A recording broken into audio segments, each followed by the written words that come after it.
आप सबका super concept classes में स्वागत है और आप लोगों के लिए आ चुका है और एक महातांडव वीडियो। और आज की इस वीडियो में आप लोगों को गद्य खंड के हर एक चैप्टर का very very important MCQ questions कराने वाला हूं। हो सके वीडियो का लेंथ थोड़ा बड़ा होगा, आप लोग वीडियो पर कंप्लीट बने रहे। यहाँ पर मैं आप लोगों को हर एक चैप्टर का इंपॉर्टेंट एमसीक्यू क्वेश्चंस कराऊंगा। तो चलिए भाई शुरू करते हैं। सबसे पहले हम लोग देख लेते हैं प्रेमघन की छाया स्मृति। ये जो चैप्टर है, इस चैप्टर के लेखक का नाम है रामचंद्र शुक्ल। एक एक करके यहाँ पर हम लोग क्वेश्चन को देख लेते हैं। देखिए हमारे पास जो सबसे पहला जो क्वेश्चन है यहाँ पर क्या है कि आचार्य रामचंद्र शुक्ल का जन्म कब हुआ, तो 1884 में हुआ था, याद रखिए। रामचंद्र शुक्ल कृति का अक्षय स्रोत है, तो हिंदी साहित्य का इतिहास हो जाएगा। रामचंद्र शुक्ल का जन्म उत्तर प्रदेश के किस जिले में हुआ था, तो इसका सही उत्तर हो जाएगा बस्ती जिला हो जाएगा। रामचंद्र शुक्ल विधिवत शिक्षा कहाँ तक प्राप्त कर पाए थे, तो इंटरमीडिएट यानी ये इंटर तक ही पढ़े थे, जिसका एग्जाम आप लोग आज देने वाले हैं। रामचंद्र शुक्ल का कर्मस्थली कहाँ रही, तो वाराणसी हो जाएगा। ठीक है। हिंदी निबंध साहित्य में रामचंद्र शुक्ल के नाम पर किस युग का नामकरण हुआ है, तो शुक्ल युग। क्या? शुक्ल युग, याद रखिए। क्वेश्चन नंबर 7, रामचंद्र शुक्ल ने गद्य में किस शैली का प्रयोग किया है, तो विवेचनात्मक शैली हो जाएगा यहाँ पर इसका सही उत्तर। आचार्य रामचंद्र शुक्ल का निधन कब हुआ, तो 1941 को इनका निधन हुआ था। प्रेमघन की स्मृति निबंध किस शैली में लिखा गया है, तो इसका हो जाएगा संस्मरणात्मक। ठीक है, ये संस्मरणात्मक शैली में लिखा गया है। रामचंद्र शुक्ल के पिता का तबादला जब हमीरपुर से मिर्जापुर हुआ तब शुक्ल की उम्र कितनी थी, तो 8 साल के थे भाई, 8 वर्ष के थे ये। ठीक है। क्वेश्चन नंबर 11 कि हिंदी के प्रसिद्ध कवि जो मिर्जापुर में ही रहते थे उनका क्या नाम था, तो उनका नाम था बद्री नारायण चौधरी प्रेमघन। ठीक है, ये हो जाएगा इसका सही उत्तर, नोट कर लीजिए। इसके बाद देखिए हमारा अगला जो प्रश्न है, यहाँ पर नंबरिंग में थोड़ा मिसप्रिंट है, खैर कोई नहीं। अगला प्रश्न देखिए, शुक्ल जी को घर पर साहित्यिक वातावरण किसके कारण मिला, तो इनके पिताजी के कारण मिला था। ठीक है, अपने पिताजी के कारण हो जाएगा यहाँ पर हमारा बिल्कुल सही उत्तर। प्रेमघन की छाया स्मृति किस शैली की रचना, अभी मैंने आप लोगों को बताया संस्मरणात्मक निबंध। ठीक है, संस्मरणात्मक शैली का है।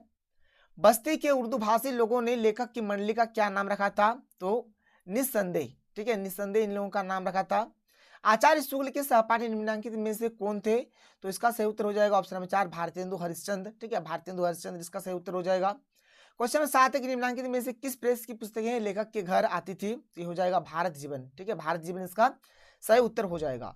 क्वेश्चन नंबर 8 है कि लेखक की आयु बढ़ने के साथ साथ उनकी रुचि किसके प्रति बढ़ने लगी, तो हिंदी साहित्य के प्रति। हिंदी साहित्य इसका हमारा राइट आंसर हो जाएगा। अगला प्रश्न है कि लेखक को कितने साल की उम्र से ही हिंदी की मित्र मंडली मिलने लगी थी, तो इसका सही उत्तर हो जाएगा यहाँ पर 16 साल। ठीक है, 16 साल यानी ऑप्शन नंबर यहाँ पर 3 हमारा बिल्कुल राइट उत्तर हो जाएगा। लेखक चौधरी साहब के घर किस रूप में जाता था, तो लेखक के रूप में जाता था। ऑप्शन नंबर 2 हमारा बिल्कुल सही उत्तर हो जाएगा।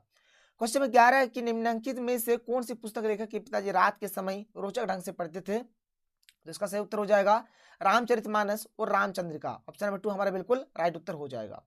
अगला प्रश्न है कि निम्नलिखित में से कौन लेखक की मित्र मंडली का सदस्य नहीं है, कौन सदस्य नहीं है भाई, तो इसका हो जाएगा बद्रीनाथ चौधरी। ठीक है, बद्रीनाथ चौधरी ऑप्शन नंबर 1 हमारा बिल्कुल राइट आंसर हो जाएगा। अगला प्रश्न है कि मिर्जापुर में रहने वाले पुराने परिपाटी के प्रतिभावन कवि कौन थे, तो ये हो जाएगा वामनाचार्य गिरी। ठीक है, वामनाचार्य गिरी इसका हमारा राइट उत्तर होगा। अगला प्रश्न है कि मिर्जापुर आने से पहले लेखक के मन में किसके प्रति विशेष स्नेह भावना थी, तो भारतेंदु हरिश्चंद्र के प्रति। ठीक है, भारतेंदु हरिश्चंद्र हो जाएगा आंसर। लेखक की मंडली में प्रायः किस पर चर्चा हुआ करती थी, तो यहाँ पर हो जाएगा इसका सही उत्तर हिंदी के नए पुराने लेखकों पर। जो हिंदी के नए पुराने जो लेखक थे इनके बारे में यहाँ पर चर्चा होता था। ऑप्शन नंबर 2 इसका सही उत्तर हो जाएगा। कॉलेज में पढ़ते समय लेखक के पिताजी के साथ पढ़ने वाले छात्र का क्या नाम था, तो हो जाएगा बाबू रामकृष्ण वर्मा। ठीक है, बाबू रामकृष्ण वर्मा इसका सही उत्तर हो जाएगा। खंबा टेकी खड़ी जैसी नारी मुगलाने की पंक्ति किसके लिए कही गई है, तो भाई ये जो पंक्ति है ये हमारा बद्री नारायण चौधरी के लिए कहा गया है। ठीक है, बद्री नारायण चौधरी हमारा इसका राइट आंसर हो जाएगा। आगे बढ़ते हैं, आगे चलिए अगला प्रश्न देख लीजिए। अगला प्रश्न यहाँ पर हमारे पास क्या है, अगला प्रश्न यहाँ पर क्वेश्चन 18 है कि हम लोग उन्हें एक पुरानी चीज समझा करते थे, प्रस्तुत कविता में पुरानी चीज से अभिप्राय है, मतलब यहाँ पर पुरानी चीज किसको बोला गया है ये आपको बताना है। तो चलिए देख लेते हैं किसको बोला गया है, तो यहाँ पर इसका सही उत्तर हो जाएगा वरिष्ठ एवं अनुभवी व्यक्ति को। वरिष्ठ एवं अनुभवी व्यक्ति को यहाँ पर बोला गया है। अगला प्रश्न है कि वे लोगों को बनाया करते थे, कथन से क्या आशय है, इसका हो जाएगा लोगों से हास परिहास करना, मतलब मजाक वगैरह उड़ाना। ठीक है, हास परिहास करना। लेखक रामचंद्र शुक्ल के पिताजी किस ग्रंथ को बड़े चित्ताकर्षक ढंग से पढ़ा करते थे, तो अभी मैंने आप लोगों को बताया कि रामचरितमानस और रामचंद्रिका दोनों हो जाएगा। इनका ऑप्शन नंबर 3 हमारा बिल्कुल राइट उत्तर हो जाएगा। मोहल्ले के लोग लेखक एवं उनके मित्र को किस नाम से पुकारते थे? अभी मैंने आप लोगों को बता दिया कि निस्संदेह लोग कहकर पुकारते थे। किस रचनाकार के नाटक रामचंद्र शुक्ल के पिताजी को प्रिय था? तो राधाचरण गोस्वामी। रामचंद्र शुक्ल के पिताजी का तबादला हमीरपुर से कहाँ हो गया था? तो हमीरपुर से भाई मिर्जापुर हो गया था, याद रखिएगा। ऑप्शन नंबर 3 इसका सही उत्तर हो जाएगा। और जिस टाइम इनका तबादला हुआ था उस टाइम जो लेखक थे वो 8 वर्ष के थे, 8 वर्ष। ठीक है, आगे चलिए अगला प्रश्न कि मिर्जापुर में किसने हिंदी पुस्तकालय खोला था? किसने खोला था? तो इसका सही उत्तर हो जाएगा पंडित केदारनाथ जी पाठक। ऑप्शन नंबर 3 यहाँ पर इसका बिल्कुल सही उत्तर हो जाएगा। रामचंद्र शुक्ल के पिताजी किस भाषा के अच्छे ज्ञाता थे? तो फारसी हो जाएगा। ऑप्शन नंबर 1 हमारे बिल्कुल सही उत्तर हो जाएगा। अफ्रो एशियाई लेखक संघ के सम्मेलन में भाग लेने वाले भारतीय प्रतिनिधिमंडल में निम्न में से कौन नहीं थे? कौन नहीं थे? तो रामचंद्र शुक्ल नहीं थे। प्रेमघन की छाया स्मृति किस विधा की रचना है? ये किस विधा की रचना भाई? तो संस्मरणात्मक निबंध हो जाएगा, जो कि अभी मैंने आप लोगों को बताया। सत्य हरिश्चंद्र नाटक का मुख्य नायक कौन है? जिसका हो जाएगा राजा हरिश्चंद्र हो जाएगा। इसके बाद हमारा अगला चैप्टर शुरू होता है और अगला चैप्टर का हमारा नाम है सुमरिनी के मन के, और इसके लेखक का नाम है पंडित चंद्रधर शर्मा गुलेरी। नोट डाउन करते चलिए, फटाफट हम लोग इस चैप्टर के क्वेश्चन आंसर को देखते हैं। देखिए हमारे पास जो सबसे पहला जो क्वेश्चन है क्या है कि सुमरिनी के मन के पाठ के लेखक कौन है? अभी होता है कि पंडित चंद्रधर शर्मा गुलेरी। बालक बच गया पाठ में लेखक ने सुख की सांस कब ली? कब लिया? तो इसका सही उत्तर हो जाएगा हमारा कि बालक का कृत्रिम स्वभाव देखकर, बालक का जो कृत्रिम स्वभाव है उसको देखकर वह सुख की सांस लेते हैं। ऑप्शन नंबर 1 यहाँ पर बिल्कुल सही उत्तर हो जाएगा। पिता और अध्यापक निराश क्यों हो गए? इसका सही उत्तर हो जाएगा कि बालक द्वारा अपेक्षित उत्तर न दिए जाने के कारण यहाँ पर क्या हुए? निराश हो गए। लेखक ने बालक के लड्डू की मांग को किसकी उपमा दी है? तो जीवित वृक्षों के पत्तों की मधुर आवाज। ठीक है, ये हो जाएगा ऑप्शन नंबर 3 यहाँ पर बिल्कुल सही उत्तर हो जाएगा। तो देखिए क्वेश्चन नंबर 5 क्या है कि बच्चे से वृद्ध व्यक्ति द्वारा इनाम की वस्तु मांगे जाने पर पिताजी की क्या अपेक्षा थी? यहाँ पर इसका सही उत्तर हो जाएगा कि यह पुस्तक मांगेगा, ये मौ है। ठीक है, यह पुस्तक मांगेगा। ऑप्शन नंबर 4 इसका बिल्कुल सही उत्तर हो जाएगा। आगे चलिए अगला प्रश्न देखिए कि पाठशाला के वार्षिक उत्सव में वृद्ध महाशय ने बच्चे से क्या कहा? क्या कहा? तो इच्छा अनुसार इनाम मांगने के लिए कहा। बोला कि तुम्हारा जो भी इच्छा है तुम अपना इनाम मांग लो। चौका सही उत्तर ऑप्शन नंबर 1 हो जाएगा। प्रधानाध्यापक के एकमात्र पुत्र की आयु थी, उसका भाई एज कितना था? तो उसका जो उम्र था 8 साल का था, 8 वर्ष हो जाएगा। यहाँ पर 7 का सही उत्तर ऑप्शन नंबर 2 हो जाएगा, 8 वर्ष सही उत्तर हो जाएगा। कोल्हू क्या होता है? कोल्हू क्या होता है भाई? तो तेल निकालने का देसी यंत्र कोई क्या बोला जाता है? कोल्हू बोला जाता है। ठीक है, जिसमें कोल्हू का बेल होता है, बेल पूरे चक्कर लगाता है और वहां से तेल निकाला जाता है। तो 8 का सही उत्तर ऑप्शन नंबर यहाँ पर 2 हो जाएगा। इसके बाद हमारा शुरू हो जाता है अगला चैप्टर, और अगले चैप्टर का नाम है कच्चा चिट्ठा, और इसके लेखक का नाम है ब्रजमोहन व्यास। क्या नाम है भाई? ब्रजमोहन व्यास। पहला क्वेश्चन है कच्चा चिट्ठा पाठ के लेखक कौन है? तो वही हो गया आपका ब्रजमोहन व्यास, यानी कि ऑप्शन नंबर 1 हमारे यहाँ पर बिल्कुल सही आंसर हो गया। अगला प्रश्न है कच्चा चिट्ठा पाठ में लेखक किस संबंध में प्रसिद्ध हो चुका था? किस संबंध में प्रसिद्ध हो चुका था? तो मूर्ति चोरी। मूर्ति चोरी यानी कि ऑप्शन नंबर 4 यहाँ पर बिल्कुल सही उत्तर हो जाएगा। अपना सोना खोटा तो परखवैया का कौन दोष? उक्ति का क्या आशय है? इसका मतलब क्या है? तो इसका मतलब है कि स्वयं में दोष होने पर अन्य लोगों को दोष देना अनुचित है। यानी अगर खुद का ही दोष है तो दूसरे आदमी को दोष देना सही बात नहीं है, अनुचित है। चतुर्मुख शिव कहाँ से अंतर्ध्यान हो गए थे? मतलब कहाँ से चोरी हो गए थे? तो पसोवा से। कहाँ से? पसोवा से ये अंतर्ध्यान हो गया, खत्म हो गया, चोरी हो गया। भरतपुर राज्य में डकैती होने पर पुलिस किस पर शक करती थी? किस पर शक करता था भाई? तो यहाँ पर हो जाएगा मानसिंह पर। मानसिंह इसका सही उत्तर हो जाएगा। क्वेश्चन 6 के लेखक को प्राप्त बोधिसत्व की मूर्ति की क्या विशेषता है? तो विश्व की प्राचीन मूर्ति, मतलब ये जो है ये क्या है? विश्व की प्राचीन मूर्ति है, पुरानी मूर्ति है। इसी आशा से शिकारी अनुपरमाणित रहता है कथन में आशा शब्द से किस ओर संकेत किया गया है? तो इसका हो जाएगा संग्रहालय के लिए अन्य सामग्री इकट्ठा करने की आशा। ऑप्शन नंबर 2 इसका बिल्कुल सही उत्तर हो जाएगा। बोधिसत्व की मूर्ति सम्राट कनिष्क के राज्यकाल के किस वर्ष में स्थापित की गई थी? तो इसका हो जाएगा सही उत्तर द्वितीय वर्ष। ठीक है, ऑप्शन नंबर 2 हमारे बिल्कुल सही उत्तर हो जाएगा। क्वेश्चन नंबर यहाँ पर 9 क्या कि लेखक ने शेर का दृष्टांत किसके लिए दिया है? तो बोधिसत्व की मूर्ति का मिलना। ठीक है, इसको यहाँ इन्होंने क्या किया है? यहाँ पर इसको इन्होंने क्या किया है? शेर का दृष्टांत दिया है। अगला प्रश्न कि पत्र के प्रतिविचर के माध्यम से लेखक के व्यक्तित्व की कौन सी विशेषता पता चलती है? तो स्वाभिमानी। ऑप्शन नंबर 4 यहाँ पर बिल्कुल सही उत्तर हो जाएगा। क्वेश्चन नंबर 11 के प्रयाग संग्रहालय की उत्तरोत्तर वृद्धि से क्या आशय है? जिसका मतलब हो जाएगा यहाँ पर कि संग्रहालय सामग्री में वृद्धि, यानी कि संग्रहालय में मतलब बहुत सारा सामान यहाँ पर बढ़ चुका था। लेखक पुरातत्व विभाग के डायरेक्टर से झगड़ना क्यों नहीं चाहता था? इसलिए नहीं चाहता था ताकि मैत्री संबंध होने के कारण, मतलब उन लोगों का बीच का जो रिलेशन था एक फ्रेंडशिप वाला था, इसलिए वो लड़ना नहीं चाहता था। प्रयाग संग्रहालय ने भद्रमय शिलालेख को कितनी कीमत पर खरीदा था? तो 25 रुपये में खरीदे थे। ठीक है, कच्चा चिट्ठा पाठ के लेखक के अनुसार किसकी रक्षा भगवान ही कर सकते हैं? तो भाई इसका सही उत्तर हो जाएगा धन लोलुप व्यक्ति। जो धन लोलुप व्यक्ति है उसका जो है उसका रक्षा भगवान ही कर सकते हैं। अगला प्रश्न है, देखिए क्वेश्चन 15 कि भाई कृष्णदास संग्रहित वस्तु को भिन्न भिन्न पहलू से क्यों देखते हैं? तो इसका सही उत्तर हो जाएगा व्यापारी दृष्टिकोण होने के कारण। व्यापारी आदमी भाई बहुत ही अच्छी तरीके से जांचेगा परखेगा फिर ही लेगा। कच्चा चिट्ठा पाठ में लेखक ने स्वयं को क्या कहा है? तो संग्रहकर्ता। क्या बोला है? संग्रहकर्ता बोला है।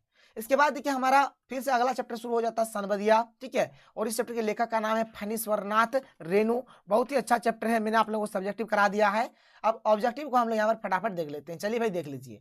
देखिए पहला क्वेश्चन क्या कि सनबदिया पाठ के लेखक, तो अभी मैंने बताया कि फणीश्वरनाथ रेणु हो जाएगा। सनबदिया कौन सी विधा है? तो ये हमारी कहानी है। गांव वाले के मन में सनबदिया के प्रति क्या अवधारणा थी? तो मतलब सनबदिया को गांव वाले निठल्ला कामचोर पेटू आदमी समझते थे। ऑप्शन नंबर 2 इसका सही उत्तर हो जाएगा। अगला प्रश्न है कि बड़ी बहुरिया की मां ने अपनी बेटी के लिए क्या उपहार भेजा? क्या भेजा था? तो बासमती धान का चूड़ा भेजा था। हरगोविंद की वापसी का इंतजार कौन कर रही थी? तो बड़ी बहुरिया कर रही थी। हरगोविंद कौन है भाई? तो हरगोविंद सनबदिया। ठीक है, सनबदिया यहाँ पर हरगोविंद है। डाक व्यवस्था होने पर भी हरगोविंद को बुलाने का क्या कारण था? तो इसका हो जाएगा गुप्त संदेश भेजना। गुप्त संदेश भेजने के लिए उसको बुलाया गया था। हरगोविंद ने वातावरण को सुनकर क्या अंदाज लगाया? तो गुप्त समाचार होने लगाया। बड़ी हवेली से हरगोविंद को किसने बुलाया था? तो बड़ी बहुरिया ने बुलाया था। गांव वालों की किस संबंध में गलत धारणा है? तो यहाँ पर हो जाएगा सनबदिया के। ठीक है, क्योंकि इनको ये कामचोर पेटू आदमी बोलता है। हरगोविंद को नींद क्यों नहीं आ रही थी? तो मन के अंतर्द्व के कारण। ठीक है, ये हो जाएगा इसका सही उत्तर। ऑप्शन नंबर 1 हो जाएगा। गांव से वापस लौटते समय देवर देवरानियां अपने साथ क्या ले जाते थे? तो चावल चूड़ा। चावल चूड़ा इसका सही उत्तर हो जाएगा। बथुआ साग खाकर कब तक जीव किस परिस्थिति का परिचायक है? तो ये हो जाएगा भाई हमारा आर्थिक विपन्नता का। आर्थिक विपन्नता, जब उनका हस्बैंड डेथ कर जाते हैं तब उनको मतलब बथुआ साग खाकर ही अपना जीवन यापन करना पड़ता है। हरगोविंद ने क्या झूठ बोला था? तो वह सनबदिया बनकर नहीं आया है, ये झूठ बोला था उन्होंने। इसके बाद हमारा फिर से अगला प्रश्न शुरू हो जाता है। एक्चुअली में अगला चैप्टर शुरू हो जाता है गांधी नेहरू और यासिर अराफत। इसके लेखक का नाम है भीष्म साहनी। फटाफट इस चैप्टर के क्वेश्चन आंसर को देखिए। पहला क्वेश्चन, गांधी नेहरू और यासिर अराफत पाठ के लेखक कौन है? तो भीष्म साहनी। अभी मैंने आप लोगों को बता दिया।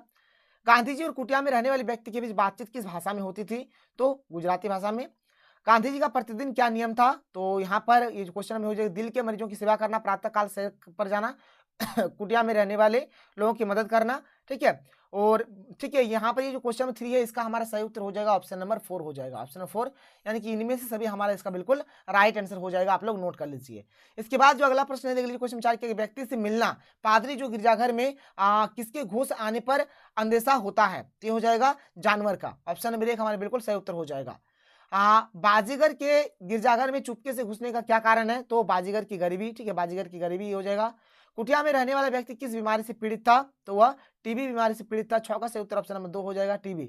बाजीगर अपने कर्तव्य किसे दिखाने लगता है? तो माता मरियम को। माता मरियम को अपना कर्तव्य दिखाने लगते हैं। अखबार किसके हाथ में था? अखबार किसके हाथ में था भाई? तो लेखक के हाथ में था। ऑप्शन नंबर 1 हमारे बिल्कुल सही उत्तर हो जाएगा।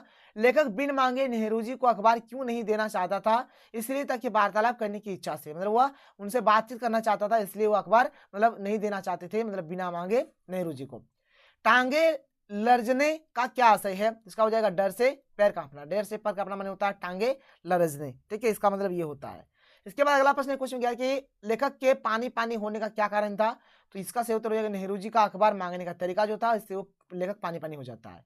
लेखक और अराफत के बीच बातचीत का मुख्य विषय क्या था? तो इसका सही उत्तर हो जाएगा भारत फिलिस्तीन संबंध। भारत और फिलिस्तीन का जो रिलेशन है इसी के बारे में। वे आपके ही नहीं हमारे भी नेता है, कथन किसके लिए कहा गया है? तो ये भाई गांधी जी के लिए कहा गया है कि वे आपके ही नहीं हमारे भी नेता है। ऑप्शन 1 हमारा बिल्कुल सही उत्तर हो जाएगा। अगला प्रश्न है कि निम्नलिखित में से क्या चर्चा का विषय नहीं था? क्या चर्चा का विषय नहीं था? तो नेहरू जी के हवाई यात्रा ये चर्चा का विषय इसमें नहीं था। अगला प्रश्न है कि लेखक और अराफत अपनी मुलाकात में किसकी निंदा कर रहे हैं? तो साम्राज्यवादी शक्तियों की इन लोग निंदा कर रहे हैं। अराफत लेखक के लिए क्या बना रहे थे? तो शहद की चाय बना रहे थे। ऑप्शन नंबर 1 ऑप्शन यहाँ पर शहद की चाय, ऑप्शन नंबर 4 यहाँ पर बिल्कुल सही उत्तर हो जाएगा। लेखक किसके आतिथ्य से प्रभावित हुआ था? तो यहाँ पर इसका सही उत्तर हो जाएगा यासिर अराफत। ठीक है, यासिर अराफत के यहाँ पर अतिथि जो यहाँ पर स्वागत किया था इससे प्रभावित थे। गांधी, नेहरू और यासिर अराफत शीर्षक पाठ भीष्म साहनी की आत्मकथा के गण से भीष्म साहनी की आत्मकथा का क्या नाम है? तो इसका नाम है आज के अतीत। वेरी वेरी महत्वपूर्ण भाई इंपॉर्टेंट क्वेश्चन है, नोट करिए। 18 का सही उत्तर ऑप्शन नंबर 2 हो जाएगा। गांधी, नेहरू और यासिर अराफत पाठ के द्वारा कौन सा मुद्दा उभरकर सामने आता है? तो यहाँ पर राष्ट्रीयता, देश प्रेम, अंतर्राष्ट्रीय मैत्री, सब यानी इनमें से सभी इसका सही उत्तर हो जाएगा। तो देखिए क्वेश्चन 20 क्या है कि वो आपके ही नहीं हमारे भी नेता है। यहाँ किस नेता के बारे में कहा गया? तो भाई यहाँ पर महात्मा गांधी के बारे में बातचीत हुआ, तो यहाँ पर ऑप्शन 1 हमारा बिल्कुल सही उत्तर हो जाएगा। इसके बाद हमारा अगला चैप्टर शुरू हो जाता है और अगले चैप्टर का नाम है शेर पहचान चार हाथ साझा। इसके लेखक का नाम है असगर वजाहत। तो चलिए भाई एक एक करके बातचीत यहाँ पर करते हैं। देख लीजिए यहाँ पर सबसे पहला बात हमारे पास क्या है, शेर। तो शेर लघुकथा के लेखक कौन है? मैंने बताया असगर वजाहत हो जाएगा। शेर किसका प्रतीक है? तो शेर यहाँ पर हो जाएगा आपका व्यवस्था का प्रतीक। यहाँ पर शेर किसका प्रतीक हो गया? यहाँ पर व्यवस्था का प्रतीक यहाँ पर शेर को बताया गया है। शेर के मुंह में चले जाने का क्या अभिप्राय है? तो इसका मतलब हो गया यहाँ पर कि भ्रष्ट व्यवस्था का शिकार बनना। जो भ्रष्ट व्यवस्था है अभी के टाइम में उसका शिकार बनना हो जाएगा। कुत्तों का जुलूस किसके विरोध में चीख चिल्ला रहा था? जिसका हो जाएगा भ्रष्ट नीतियों के विरोध में। जो भ्रष्ट नीति है इसके विरोध में ये चीख चिल्ला रहा था। बड़ी बड़ी लाभ जिन्हें निकली हुई थी पंक्ति का क्या आशय है? जिसका मतलब हो गया व्यवस्था के प्रति ललचाई हुई जीव, इसका सही उत्तर हो जाएगा। इसके बाद अगला प्रश्न कि लेखक ने चिक्कर कुत्तों को क्यों रोकने का प्रयास किया? तो व्यवस्था का शिकार होने से बचाने के लिए, ये हो जाएगा इसका सही उत्तर। शेर का अहिंसावादी और अस्तित्ववाद का समर्थक बनना किसका प्रतीक है? तो शेर का हृदय परिवर्तन होना, ऑप्शन नंबर 2 यहाँ पर बिल्कुल सही उत्तर हो जाएगा। लोग शेर के मुंह में क्यों जाते हैं? क्यों जाते हैं? तो प्रलोभन के कारण, लोभ के कारण जाते हैं। 8 का सही उत्तर ऑप्शन नंबर 2 इसका सही उत्तर हो जाएगा। इसके बाद अगला प्रश्न है क्वेश्चन नंबर 9 क्या है कि शेर आंखें बंद किए पड़ा था कथन का क्या आशय है? तो इसका हो जाएगा कि सत्ता की अकर्मण्यता, ऑप्शन नंबर 3 यहाँ पर इसका बिल्कुल सही उत्तर हो जाएगा। शेर अब किसका शिकार नहीं करता है? किसका नहीं करता है? तो जंगली जानवरों का शिकार अब नहीं करता है। इसके बाद देखिए जो इससे रिलेटेड है जो पहचान है असगर वजाहत वाला, इसको अब हम लोग देख लेते हैं। पहचान लघु कथा के लेखक कौन है? तो भाई वही असगर वजाहत हो जाएंगे। राजा ने प्रजा को आंख बंद करने का आदेश इसलिए दिया ताकि, जो है इसका सही उत्तर, प्रजा राजा के अत्याचार और शोषण के प्रति उपेक्षित हो जाए। ऑप्शन नंबर 1 हमारे इसका बिल्कुल सही उत्तर हो जाएगा। राजा ने प्रजा के कानों में पिघलता हुआ शीशा डलवाने के लिए क्या तर्क दिया? तो जिंदा रहने के लिए सुनना आवश्यक है। ठीक है, ये तर्क दिया था। ऑप्शन नंबर यहाँ पर 1 हमारा बिल्कुल सही उत्तर हो जाएगा। राजा प्रजा के कानों में पिघला हुआ शीशा क्यों डलवाना चाहते थे? क्यों डलवाना चाहते थे भाई? ताकि वे राजा के विरोध, ताकि वह राजा विरोधी बातों में ना आए, अधिक मात्रा में उत्पादन के लिए, जनता हित के कार्य करने के लिए, लंबी जीवन आयु के लिए। तो इसका सही उत्तर हो जाएगा ताकि वे राजा विरोधी बातों में ना आए। ऑप्शन नंबर 1 हमारे इसका बिल्कुल सही उत्तर हो जाएगा। 4 का यहाँ पर सही उत्तर ऑप्शन नंबर 1 हो जाएगा। इसके बाद अगला प्रश्न कि प्रजा द्वारा आंखें बंद रखने का क्या परिणाम हुआ? तो ये मतलब ये शोषण का अनुभव न कर सकी, विरोधी स्वर मुखरित नहीं हुआ, शांति का माहौल बना रहा। ठीक है, इनमें से सभी इसका सही उत्तर हो जाएगा। जो 4 हाथ वाला है जो कि असगर वजाहती लेखक है, देख लीजिए 4 हाथ के लेखक हो गए असगर वजाहत। इसके बाद अगला प्रश्न है कि अधिक लाभ कमाने के लिए मिल मालिक के दिमाग में क्या विचार आया? क्या विचार आया भाई? तो उसने क्या किया कि मजदूरों के मजदूरों की 4 हाथ लगवाने का, मतलब उन्होंने क्या किया, मजदूरों का 4 हाथ लगवाने का विचार उनके मन में आ जाता है। मिल मालिक के अनुसार मजदूरों के 4 हाथ लगाने का काम कौन कर सकता है? तो वैज्ञानिक कर सकता है उसके अनुसार। तो 3 का सही उत्तर ऑप्शन नंबर 1 हो जाएगा। मिल मालिक के दिमाग में विचित्र तरह के विचार आने का मूल अभिप्राय क्या है? तो मजदूरों के शोषण के नवीन तरीके, मैंने मजदूरों का शोषण करा जा सके उसके लिए नई तरीके इन्होंने ढूंढ रहे थे। 4 हाथ लघु कथा में मिल मालिक की किस प्रवृत्ति का परिचायक है? तो इसका सही उत्तर हो जाएगा शोषणग्रस्त मानसिकता, मतलब शोषण करना चाहता है। फिर साझा वाला जो है इसके भी लेखक असगर वजाहती है, तो साझा वाला यहाँ पर हो जाएगा, यहाँ पर लेखक असगर वजाहत हो गया। साझा लघु कथा में निम्न में से किसे खेती के विषय में सूक्ष्म जानकारी है, कम जानकारी है? तो यहाँ पर किसान को यहाँ पर कम जानकारी है। हाथी किसका प्रतीक है? तो हाथी यहाँ पर भाई हमारा प्रभुत्वशाली वर्ग का प्रतीक है। इस चैप्टर के अकॉर्डिंग ये प्रभुत्वशाली वर्ग का प्रतीक है। साझे की खेती करने के विषय में हाथी ने किसान को क्या लाभ बताया? क्या लाभ बताया यहाँ पर? तो बताइए खेतों को जानवरों के नुकसान से बचाने का, अधिक उत्पादन का, अच्छी रखवाली का, इनमें से सभी। 4 का सही उत्तर हो जाएगा इनमें से सभी। ठीक है, यहाँ पर 4 का सही उत्तर क्या हो जाएगा? इनमें से सभी हो जाएगा। मतलब जब किसान और हाथी ने जब पार्टनरशिप में खेती करने का सोचा तो बोला कि अगर तुम, माना हाथी बोल रहा है अगर तुम मुझे पार्टनर रखोगे तो मैं ये सब चीज कर दूंगा। तो 4 का सही उत्तर यहाँ पर ऑप्शन नंबर 4 हो जाएगा। किसान ने क्या निर्णय लिया? तो खेती न करने का। किसान क्या बोलते हैं? खेती नहीं करेंगे। ठीक है, देखिए अगला क्वेश्चन क्या है कि साझा लघु कथा में प्रयुक्त शेर, चीता, मगरमच्छ किसके प्रतीक है? तो भाई यहाँ पर इसका जो प्रतीक हो जाएगा किसानों के शोषण वर्ग का ये प्रतीक हो जाएगा। ऑप्शन नंबर 2 यहाँ पर बिल्कुल सही उत्तर हो जाएगा। इसके बाद हमारा जो अगला चैप्टर है, चैप्टर का नाम है जहां कोई वापसी नहीं और लेखक का नाम है निर्मल वर्मा। तो चलिए फटाफट हम लोग इस चैप्टर के क्वेश्चन को देख लेते हैं। देखिए हमारे पास सबसे पहला क्वेश्चन क्या है कि जहां कोई वापसी नहीं पाठ के लेखक कौन है। अभी मैंने आप लोगों को बताया कि निर्मल वर्मा, इसका सही उत्तर हो जाएगा। निर्मल वर्मा को साहित्य अकादमी पुरस्कार किस रचना के लिए प्राप्त हुआ था? तो कब्बे और काला पानी के लिए प्राप्त हुआ था। इसके बाद अगला प्रश्न कि लेखक को विस्थापित होने से पूर्व की जिंदगी के विषय में कैसे पता चला? तो अमझर गांव आकर उसको पता चला था। अमझर गांव के वातावरण में लेखक को क्या दिखाई दिया? तो स्वच्छता, पवित्रता, खुलापन, हर एक चीज दिखाई दिया, यानी कि इनमें से सभी इसका सही उत्तर हो जाएगा। लेखक को चारों ओर पानी देखकर कैसा प्रतीत होता है? कैसा प्रतीत होता है कि किसी बाढ़ के पानी में सब कुछ डूब गया हो, इस प्रकार का प्रतीत होता है। 5 का सही उत्तर यहाँ पर ऑप्शन नंबर 1 हो जाएगा। यह समूचा दृश्य इतना साफ और सजीव है, पंक्ति में लेखक ने किस दृश्य की बात की है? तो हो जाएगा अमझर गांव का दृश्य, ऑप्शन नंबर 2 यहाँ पर बिल्कुल सही उत्तर हो जाएगा। 6 का ऑप्शन नंबर 2 हो जाएगा। यहाँ पर अगला प्रश्न है कि हंसती मुस्कुराती हुई औरतें सड़कों पर पत्थर कूटती हुई क्यों दिखाई देंगी? तो इसका सही उत्तर हो जाएगा विस्थापन के कारण। क्या हो जाएगा? विस्थापन के कारण इसका सही उत्तर हो जाएगा। धान की रोपाई करती महिलाओं को देखकर लेखक की क्या प्रतिक्रिया होती है? तो लेखक उन्हें देखकर अत्यंत भावुक हो जाते हैं, ऑप्शन नंबर 1 हमारा बिल्कुल सही उत्तर हो जाएगा। अगला प्रश्न है कि आधुनिक भारत के नए शरणार्थी किन्हें कहा गया है? तो औद्योगिकरण के कारण विस्थापित हुई लोगों को यहाँ पर आधुनिक भारत के नए शरणार्थी कहा गया है। यहाँ पर 9 का सही उत्तर ऑप्शन नंबर 2 हो जाएगा। भारत की संस्कृति किसमें निहित है? तो गांव और उसके परिवेश में निहित है। बहुत ही महत्वपूर्ण प्रश्न है। 10 का सही उत्तर ऑप्शन नंबर 2 हो जाएगा, नोट करिए। जहां कोई वापसी नहीं पाठ के अनुसार अतीत की कथाएं कहाँ मौजूद रहती है? तो मानवीय रिश्तों की अदृश्य लिपि में, ऑप्शन नंबर 2 यहाँ पर बिल्कुल सही उत्तर हो जाएगा। आगे चलिए, यूरोप में पर्यावरण संरक्षण किसे माना जाता है? तो मनुष्य और भूगोल के बीच संतुलन बनाने को ही वहां पर पर्यावरण संरक्षण माना जाता है। यहाँ पर क्या है कि भारतीयों के प्रकृति के साथ जुड़ाव को किसके समान मानने का भाव प्रकट हुआ है? तो सांस्कृतिक जुड़ाव, ऑप्शन नंबर 2 यहाँ पर बिल्कुल सही उत्तर हो जाएगा। लेखक के अनुसार स्वतंत्र भारत की सबसे बड़ी ट्रेजेडी क्या है? क्या है? तो पश्चिम की नकल करके बनाई गई योजना। ठीक है, ऑप्शन नंबर 3 यहाँ पर बिल्कुल सही उत्तर हो जाएगा। बहुत इंपॉर्टेंट क्वेश्चन है कि विकास के लिए योजनाएं बनाते समय किसकी अनदेखी की जाती है? तो संस्कृति की अनदेखी की जाती है। लेखक के अनुसार हम किस आधार पर औद्योगिक विकास का स्वरूप बना सकते हैं? तो अपनी परंपराओं और अपनी मान्यताओं के आधार पर। ठीक है, ऑप्शन नंबर 1 और 2 यहाँ पर दोनों सही होगा, यानी 3 नंबर सही हो जाएगा, 1 और 2 दोनों। इसके बाद देखिए हमारा अगला चैप्टर शुरू हो जाता है और अगले चैप्टर का नाम है यथा समय रोचते विश्वम और लेखक का नाम है रामविलास शर्मा। तो चलो भाई एक एक करके हर एक चीज को देख लेते हैं क्या है क्या नहीं है।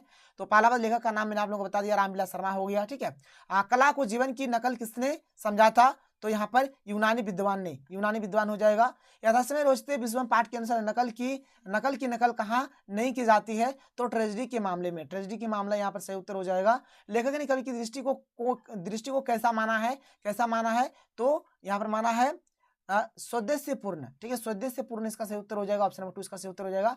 लेखक के अनुसार एक सफल रचनाकार या कवि किसका वर्णन करता है? तो यहाँ पर जीवन की उपलब्धियों का, मनुष्य की सफलताओं का, जीवन की खुशियों का, इनमें से सभी इसका सही उत्तर हो जाएगा। यथासमय रोचते विश्वम पाठ के अनुसार चमकीले एवं सुंदर जीवन चित्रों के पीछे क्या सामने आता है? तो काली छाया, ऑप्शन नंबर 3 यहाँ पर बिल्कुल सही उत्तर हो जाएगा। तो देखिए क्वेश्चन 7 क्या है कि रावण का चित्र राम के गुणों के सामने तुलनात्मक रूप में नहीं रखने पर क्या प्रभाव पड़ेगा? तो यहाँ पर इसका सही उत्तर हो जाएगा कि राम के उद्धत गुण फीके पड़ जाएंगे। ठीक है, यहाँ पर राम हो जाएगा, थोड़ा मिसप्रिंट आप लोग इसको सुधार लीजिएगा, ऑप्शन नंबर 2 इसका सही उत्तर हो जाएगा। यथासमय रोचते विश्वम पाठ के अनुसार समाज के लोग दुखी और भयभीत किस कारण होते हैं? तो कष्टों के कारण, जो भी कष्ट दुख होता है उसके कारण हो जाते हैं। कवि का प्रजापति रूप कब अधिक स्पष्ट होकर सामने आता है? तो यहाँ पर इनमें से सभी इसका सही उत्तर हो जाएगा कि जब समाज के लोगों में अशांति व्याप्त हो, जब समाज के लोग सुखी जीवन जीने के लिए तड़प रहे हैं, जब समाज के लोग घुटने भर जीवन से स्वतंत्र नहीं होना चाहिए, यानी कि इनमें से सभी इसका सही उत्तर हो जाएगा। अगला प्रश्न कि विहग के परों में नई शक्ति भरने से क्या तात्पर्य है? तो इसका सही उत्तर हो जाएगा, इनमें सभी हो जाएगा कि लोगों को अपनी आवाज बुलंद करने की प्रेरणा देना, लोगों में नई ऊर्जा प्रदान करना, लोगों में नवीन जोश भरना, इनमें सभी हो जाएगा। मनुष्य को भाग्य के भरोसे बैठने और दुखी होने की प्रेरणा कौन नहीं देता है? तो साहित्य नहीं देता है ये प्रेरणा। यथासमय रोचते विश्वम पाठ के अनुसार साहित्य किसे आड़े हाथों लेता है? तो यथास्थितिवादी प्रेरणा देने वाले लोगों को, ऑप्शन नंबर 2 इसका सही उत्तर हो जाएगा। क्वेश्चन 13 कि साहित्य कायरों और पराजय प्रेमियों को चुनौती देते हुए क्या करने की प्रेरणा देता है? तो युद्ध करने की प्रेरणा देता है, ऑप्शन नंबर 3 इसका सही उत्तर हो जाएगा। यथासमय रोचते विश्वम पाठ के लेखक ने साहित्य को किसका प्रेरक बताया है? तो आशा का प्रेरक बताया है। साहित्य से समानता दिखाने के लिए किस उपमान का प्रयोग किया गया है? तो सूर्य हो जाएगा, यहाँ पर इसका सही उत्तर सूर्य हो जाएगा। कभी अपनी प्रजापति की भूमिका को भूलकर क्या रह जाता है यहाँ पर? तो केवल दर्पण दिखाने वाला व्यक्ति मात्र रह जाता है। क्वेश्चन 17 की यथासमय रोचते विश्वम पाठ के अनुसार कभी कैसा नकलची बन जाता है? तो जिसकी कोई मौलिक देन नहीं होती है, इस प्रकार के नकलची बन जाते हैं। यथासमय रोचते विश्वम पाठ के लेखक हिंदी के उत्थान जिसके सम्मान के प्रति भी चिंतित है। तो यहाँ पर इसका सही उत्तर हो जाएगा, क्या हो जाएगा, जातीय सम्मान हो जाएगा। ऑप्शन नंबर 1 हमारा बिल्कुल सही उत्तर हो जाएगा। देखिए इसके बाद जो हमारा अगला चैप्टर है जिसका नाम है दूसरा देवदास और उसके लेखक का नाम है ममता कालिया। इसके क्वेश्चन को देख लेते हैं। दूसरा दास के लेखक का नाम क्या हो गया भाई, तो यहाँ पर ममता कालिया हो गया। घंटे और घड़ियाल की आवाज से संपूर्ण वातावरण पर क्या प्रभाव पड़ता है, तो वातावरण ईश्वरमय और आनंदमय हो जाता है। ऑप्शन नंबर 3 इसका बिल्कुल सही उत्तर हो जाएगा। मनोतियों के दिए में रखे हुए पैसों को कौन निकालने का प्रयास करते हैं, तो यहाँ पर क्या हो जाएगा, स्थानीय लड़के, जो स्थानीय लड़के हैं उन लोग इस प्रकार का काम करते हैं। यहाँ पर क्वेश्चन 4 है कि लेखक ने गंगापुत्र किन्हें कहा है, तो गंगापुत्र कहा गया है स्थानीय गोताखोर लड़कों को यहाँ पर गंगापुत्र कहा गया है। पानी पर किसकी परछाई जगमगा रही थी, तो हजारों बत्तियों वाले दीपों की। हर की पौड़ी पर उपस्थित लोग किसकी सुगंध की अनुभूति करते हैं, तो यहाँ पर हो जाएगा अगरबत्ती चंदन की। भक्तजन आरती लेकर क्या करते हैं, तो रुपये का चढ़ावा चढ़ाते हैं। पुजारी द्वारा स्पेशल भक्तों से क्या करने की मांग की जाती है, तो ब्राह्मण भोज की व्यवस्था की बात, दान के लिए धन देने की बात, मिठाई के लिए धनराशि देने की बात। इनमें से सभी इसका सही उत्तर हो जाएगा। क्वेश्चन नंबर 9 कि पुजारी द्वारा दान दक्षिणा मांगने पर श्रद्धालुओं विरोध क्यों नहीं करते हैं, तो इसका सही उत्तर हो जाएगा हमारा 1 और 2 दोनों हो जाएगी। आरती के अलौकिक परिवेश से प्रभावित होने के कारण, वातावरण की भव्यता से प्रभावित होने के कारण। 1 और 2 दोनों सही हो जाएंगे, यानी इसका सही उत्तर होगा ऑप्शन नंबर 3 हो जाएगा, 1 और 2 दोनों। क्वेश्चन नंबर 10 क्या कि एक अनजान लड़की संभव के सामने किस स्थिति में सामने आती है, तो जो अभी अभी स्नान करके आई हो। ऑप्शन नंबर 2 इसका सही उत्तर हो जाएगा। पुजारी द्वारा संभव तथा अनजान लड़के को क्या आशीर्वाद दिया गया, तो बोला गया कि साथ रहने का आशीर्वाद, बोला कि तुम दोनों हमेशा साथ रहो। ऑप्शन नंबर 2 इसका सही उत्तर हो जाएगा। पुजारी के आशीर्वाद देने पर लड़की की प्रतिक्रिया क्या थी, तो लड़की भाई घबराना और बिना बोले वहां से चले जाना, मतलब लड़की घबरा जाती है और बिना बोले वहां से चली जाती है। संभव को एक अनूठा अनुभव कौन सी घटना करा रही थी, तो इसका सही उत्तर पुजारी का गलत समझना, पुजारी का आशीर्वाद देना, लड़की का घबरा कर चले जाना, इनमें से सभी इसका सही उत्तर हो जाएगा। क्वेश्चन नंबर 14 है कि दिल्ली की भीड़ और हर की पौड़ी की भीड़ में क्या अंतर था, तो इसका सही उत्तर हो जाएगा बिखराव और एक सूत्रता का। ऑप्शन नंबर 2 इसका सही उत्तर हो जाएगा। हर की पौड़ी की भीड़ का उद्देश्य क्या था, तो इसका हमारा सही उत्तर हो जाएगा मनुष्य का कल्याण और उसकी भलाई। क्वेश्चन नंबर 16 क्या है कि कोई भी शरणार्थी किसी सैलानी आनंद में डुबकी नहीं लगा रहा था, पंक्ति का क्या आशय है, तो ये स्नान से अधिक स्वयं से आत्मसात हो रहे थे, ये हो जाएगा। इसके बाद भाई जो हमारा लास्ट चैप्टर है कुटज, जिसके लेखक का नाम है हजारी प्रसाद द्विवेदी, क्या है कुटज पाठ के लेखक कौन है, तो हजारी प्रसाद द्विवेदी हो जाएगा। इसके बाद है कि लेखक अनगिनत वृक्षों को कहाँ देखता है, तो शिवालिक पर्वत पर देखते हैं। तो देखिए क्वेश्चन नंबर 3 क्या है कि लेखक को दिखाई देने वाले छोटे पेड़ की विशेषता क्या थी, तो भाई वे जो चौड़े थे और बड़े पत्ते वाले थे, ठीक है। ऑप्शन नंबर 3 यहाँ पर इसका बिल्कुल सही उत्तर हो जाएगा। कुटज पाठ में लेखक से वृक्ष क्या पूछ रहा है, तो अपनी पहचान पूछ रहा है। यहाँ पर 4 का सही उत्तर क्या हो जाएगा, ऑप्शन नंबर 3 हो जाएगा। क्वेश्चन नंबर 5 क्या कि लेखक ने रूप के परिचय के साथ और किसका परिचय आवश्यक माना है, तो नाम का परिचय। ऑप्शन नंबर 1 इसका सही उत्तर हो जाएगा। लेखक वृक्ष का नाम याद करते हुए कहाँ तक चला जाता है, तो देश और काल में दूर दूर तक, यानी ऑप्शन नंबर 3 यहाँ पर इसका सही उत्तर हो जाएगा। किस वृक्ष की कवियों द्वारा उपेक्षा की गई है, तो यहाँ पर कुटज हो जाएगा इसका हमारा सही उत्तर। अगला प्रश्न, लेखक को कुटज कहना क्यों अच्छा लगता है, तो क्योंकि यह आनंद देता है इसीलिए। कुटज पाठ करने से कुटज की क्या विशेषता है, तो यहाँ पर यह उल्लासित सौंदर्य वाला है, इसकी मुस्कुराहट सुंदर है, इसमें मनोहर फूल लगते हैं, इनमें से सभी इसका सही उत्तर हो जाएगा। कुटज से क्या तात्पर्य, तो यहाँ पर हो जाएगा कुटज पर जन्म लेने वाला, ये हो जाएगा इसका सही उत्तर। कुटज का पौधा किसी भी परिस्थिति में पराजित न होने का संकेत देता हुआ क्या सिद्ध कर रहा है, तो ये हो जाएगा अपनी विजयी जीवन शक्ति, यह सिद्ध कर रहा है। हजारों वर्षों से जिसका नाम चला आ रहा है, किसका नाम चला आ रहा है, तो कुटज का, कुटज हो जाएगा इसका सही उत्तर। चारों ओर चल रही भयंकर लू की तुलना किससे की गई है, तो यमराज की श्वास से, इसका तुलना किया गया है। कुटज की जीवन शक्ति किससे प्रभावित नहीं होती है, किससे भाई, तो पत्थर की कठोरता से भी प्रभावित नहीं होता है। लेखक ने दुष्टों की हृदय से भी कठोर किसे कहा है, तो पत्थर को कहा है। किसी के निकट आने पर कुटज क्या नहीं होता है, तो भय से अधमरा नहीं होता है। कुटज के माध्यम से लेखक ने किस पर व्यंग किया है, तो भाई इन्होंने समाज के बहुत बड़े वर्ग पर इन्होंने व्यंग किया है। ऑप्शन नंबर 2 इसका सही उत्तर हो जाएगा। कुटज स्वार्थ, अंधविश्वास और भविष्य से डर कर क्या नहीं करता, तो नीलम धारण वह नहीं करता है। क्वेश्चन नंबर 19 क्या है, जो कि मेरा लास्ट क्वेश्चन है कि कुटज के वृक्ष की तुलना किससे की गई है, मैंने आप लोगों को अभी बताया, तो यहाँ पर राजा जनक, ठीक है। देखिए वहां पर जिस प्रकार का ऑप्शन था यहाँ पर वैसा नहीं है, तो यहाँ पर राजा जनक से भी इसका तुलना किया गया था। तो चलिए ये हमारा आज की वीडियो, तो चलिए मिलते हैं अगले वीडियो में। थैंक यू, जय हिंद।